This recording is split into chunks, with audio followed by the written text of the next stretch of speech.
Well, first off, can you tell us a little bit about the Zed character who's coming in? Because we've seen the pilot, which obviously didn't have her in it. She'll show up in the next episode. She's a character from the comic books, but for people that don't read comic books, they'll get a good introduction to her over the first few episodes. She's got some supernatural abilities, and what's cool about Zed, we don't want to give too much away, is that she's got a really interesting backstory, which will lead to a whole possibly seasonal arc of storytelling. Yeah, look, for anybody who is a Hellblazer fan and who knows anything about Zed's backstory, they'll know where we're going. We're going to be as faithful to that as we can. For the viewer that isn't initiated, that okay backstory too. will be a bit of a mystery. We're going to play it as a mystery, so we're going to play it as a mystery from Constantine's perspective. But we just feel that she's very rich. We feel that as someone who can stay in the show with Constantine, especially throughout our first season arc. Look, Constantine's a bullshit artist. He's a bastard. And he's a bullshit artist, and as a sensitive, as like sort of a clairsentient character, she's someone who's a bullshit detector.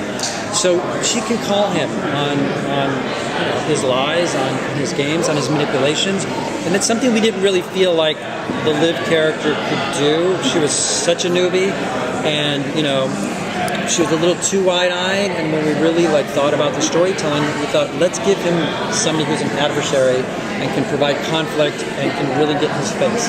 And also can have romantic potential, because let's face it, as we presented her, Liv was the daughter of Jasper, who of was his mentor. It would have been weird to go there. Yeah. So, yeah.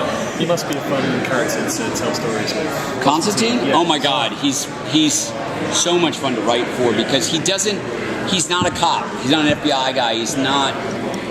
He approaches everything in such an idiosyncratic way, and he's just a blast, right? If you look at the magic, sort of the mages, through the ages that have come through comic books or really almost any literary world, oftentimes they're very austere, especially the British ones. They're very austere. Professorial. They're proper. They're older. This guy's he's a streetwise, warlock is what he is. He's a con scrapper. man. He He's was cynical. in a punk band. He's a supernatural grifter. It's they're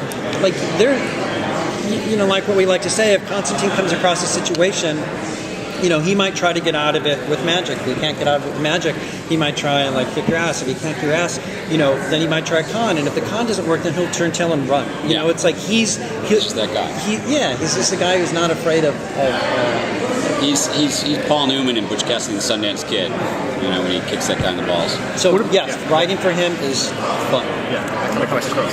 What about villains? I know, you're obviously going to have these kind of Demon of the Week scenarios, and Constantine has to solve problems. They're not all demons. But okay, is there somebody kind of that is eventually going to loom Big large bads? over the season? Yeah. There is look. somebody behind, even Yes. within our first season serialized arc, there is somebody behind these things that are being released. Yes. And again, if you go back to the American Gothic storyline in Swamp Thing, that's the genesis for this. So we're going That's the back to the source source material. material. But also Papa Midnight will be showing up as a recurring character in the first season. Nergal has been laid in, Yeah. and will expect to. He'll have lots of foes, some supernatural, some not. How much will the map guide what Constantine does going forward?